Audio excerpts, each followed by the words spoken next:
guys, it's Cheryl from WTI, and are you looking for an easier way to floss your teeth?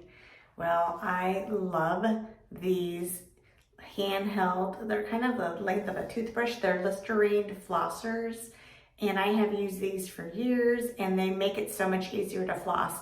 I always have a hard time getting to the back teeth. I have a strong gag reflex, and getting my fingers in there with floss was always very difficult. And so I started using these, and I love them. What I like most about them is they don't make me gag. The heads are interchangeable, and so you just snap the head off, and then it just goes into place, and you just snap a new one. They come with refillable extra heads that when you're done using one, you can snap it on.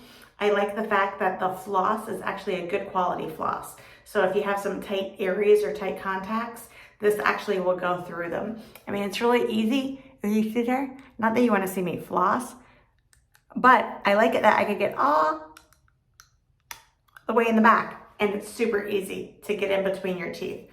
Flossing is very important to me, and I think that everybody should do it. And if you're struggling with flossing with the typical floss, I highly recommend these Listerine floss sticks. I think they're a great alternative. However, that is just my point of view.